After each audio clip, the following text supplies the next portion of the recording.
Mitra, thank you very much. What a wonderful visit we've had, and how exciting in every way. And to all of us together, it's been a wonderful week together, learning, talking, becoming friends, and meeting old friends. And I think I speak for everybody to say how gratifying this week has been, how grateful we are to our hosts in Greece, here in Thessaloniki, Mieza, Stagira, and also in Athens. We're very grateful. And to all who supported this venture philanthropically and intellectually, we're absolutely grateful.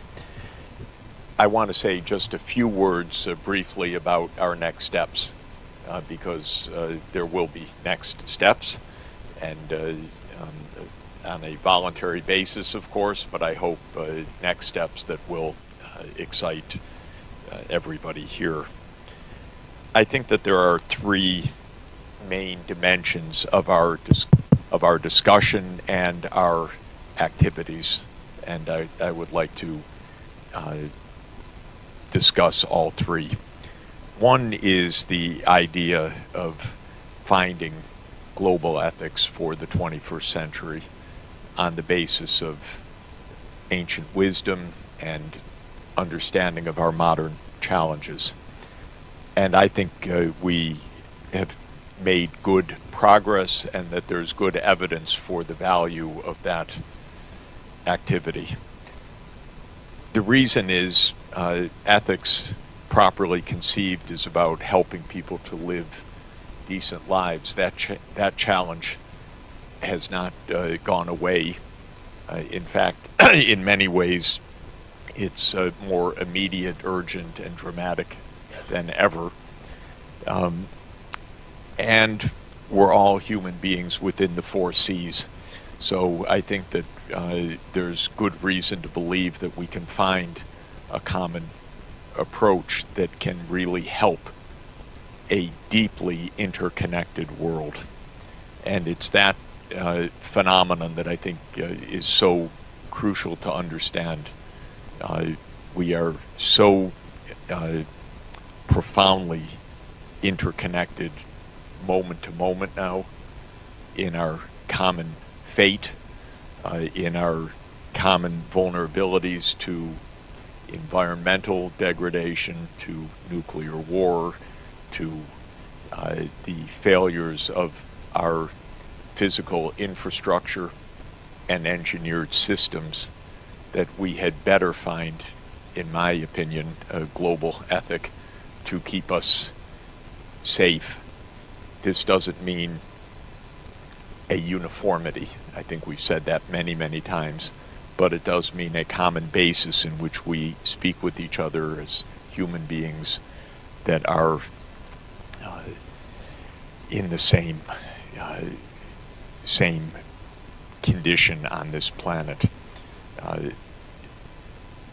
All of you who, my friends, know that I like to quote John F. Kennedy repeatedly, because he was a wonderful president and very eloquent, and had a great speechwriter and friend, Ted Sorensen. And one of the things he said 60 years ago this year is indeed, across the gulfs and barriers that now divide us, we must remember there are no permanent enemies. Hostility today is a fact, but it is not a ruling law. The supreme reality of our time is our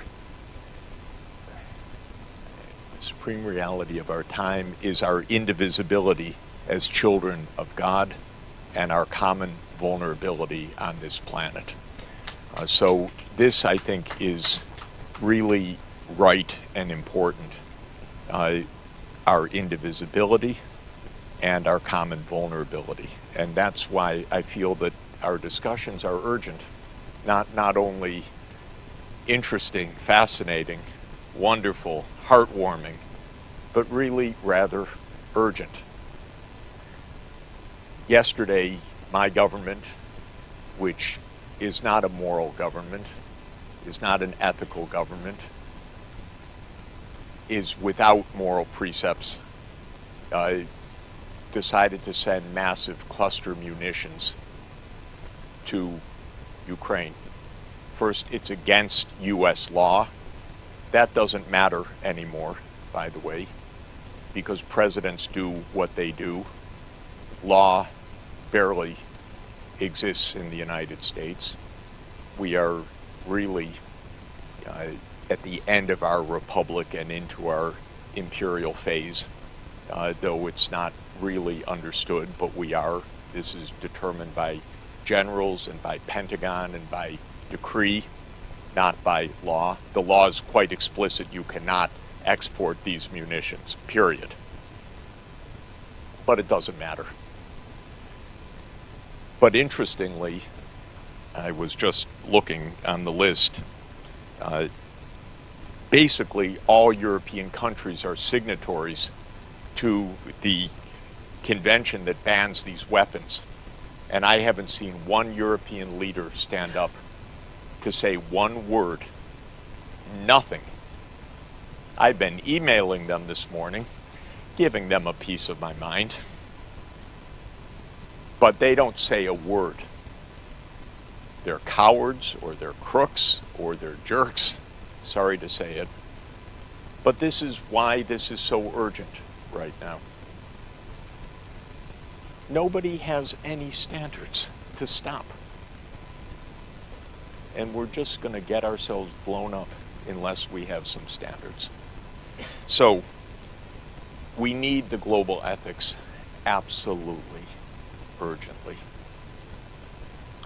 And I want us to think about what is global right now in the ethics, because we've had a wonderful discussion of Greek and Chinese ancient wisdom and great scholars in that, but a lot of other crucial wisdom traditions need to be brought to bear, because this is a global challenge. So I just want to add that thought as well.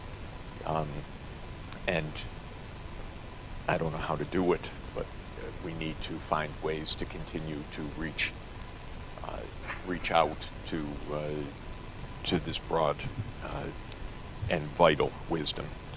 The second topic for us, in my view, is global teaching. Almost all of us are teachers. We're here where Aristotle taught. We visited the Lyceum, many of us, where Aristotle created the first university. We will be in Shufu, where Confucius taught. We have new ways to reach students, but we're also in a crisis of education, actually. The strangest thing is we got richer and richer and decided to dispense with the human side of things more and more in our crazy technocratic world that doesn't have a telos. So humanities is in crisis just when it's most needed. Why even teach it? It's said in many places. We need to teach coding and other technical skills, which anyway the computers will probably do, but they will never do the human side, which is our part and our need. And so I think the global teaching issue is a real issue. Of course, there are many leaders in the global philosophical societies and so forth, but I want to appeal to you and to us that we find ways to reach millions of students that need to be reached. And the online way, I think, is extremely important and extremely promising, because we can make curricula available for free. We can have global courses. We can bring ideas and scholarship and faces and philosophers to young people who otherwise won't see you in new and creative ways. And the organization that I lead for the UN Sustainable Development Solutions Network, is committed to free global education for sustainable development. And I raise funds and mobilize programs and projects, and want to appeal to us to make a global effort that is expanded. I'd like to call it a global paideia. I think we need to teach the things we've been talking about among ourselves to millions of young people, and I think they'd be interested. We know that every time a class on happiness or well-being opens up at a university, it becomes the most popular class in the university because people are looking for help. And this is the doctors, you are the doctors of the soul, I think Socrates and Plato said a long time ago. So we need that kind of help. So I want to put the global teaching as the second big agenda, not just as wouldn't it be nice, but what can we do? What would be needed? What resources are needed? How could we have global programs? The network that I mentioned has 2,000 universities in it worldwide. We can disseminate all sorts of wonderful curricula, teaching, lectures, and so forth. The reason some of you have seen me run off early in the morning for filming is that I'm filming a course for high school students to show them what is Mieza, to show them what is Stagira, to show them what is the Lyceum, so they can see with their own eyes. And that can reach, and that will be for free and can reach everybody. So this is something second that I would like us to do. The third thing I would like us to do is to speak philosophy to power. So we can do our best to find the truth, but I think we should at least do what the philosophers have always done, to be a pain in the neck, to tell the powers that be, you should have some principles. Your job is to help make people's lives decent, not to send cluster munitions, not to have this endless violence, but actually to improve people's lives. And the greatest philosophers, they had a hard time doing this. As we know, Confucius went kingdom to kingdom trying to find someone to listen. Plato was arrested in Syracuse and almost sold into slavery before he was able to wangle his way out. We know about Socrates, and we know how Aristotle himself had to flee in the last year of his life in 323 BCE. And that's pretty much philosophy for actually a long time.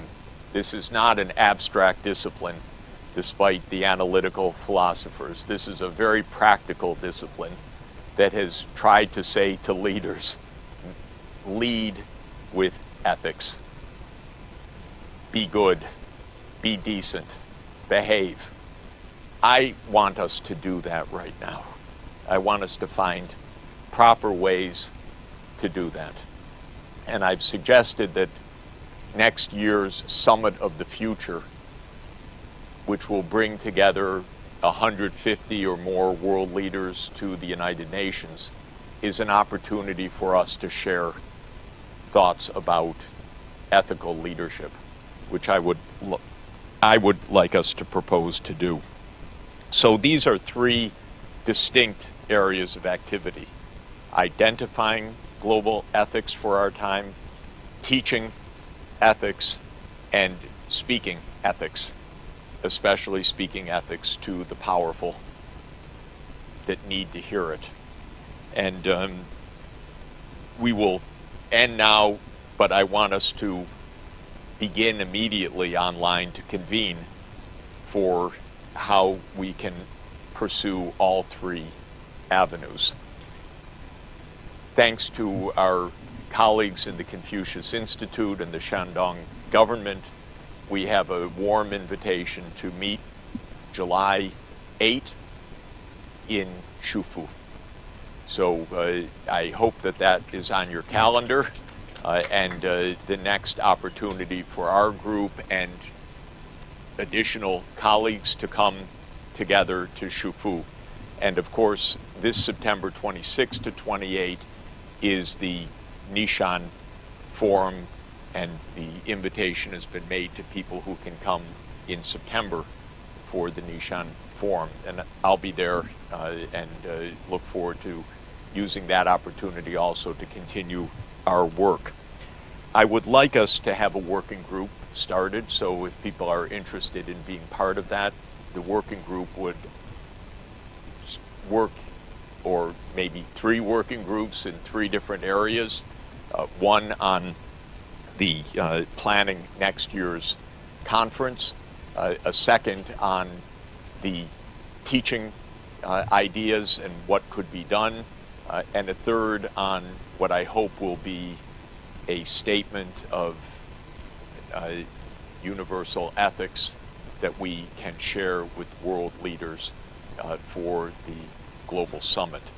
If we do our homework, we will complete such a statement at our gathering in Shufu in July, and then it would go to all world leaders through the United Nations. So we could make a statement from philosophers from around the world, different countries, civilizations, and faiths, that this is a statement about the urgent need for ethics. It's not to replace the Universal Declaration, which remains the UN's guiding document, but it is to update it 3/4 of a century later to our current challenges and ideas. So I will ask for, we'll send out information, a conclusion from our event, and I will ask you to volunteer for online activity. We can Zoom at no cost, and the only unbeatable thing is time zones. We haven't figured out how to undo that, but we figured out pretty well how to accommodate the 12-hour span between New York and Beijing, with Greece right in the middle, and Europe right in the middle. So it turns out to be rather manageable for most of us, not all of us, but for most of us. So those are my thoughts, and we'll conclude our symposium now. There'll be, I think, a tour and a lunch and then a bus. But let me end by wishing everybody very, very safe travels, and just great gratitude to be with you. Thank you.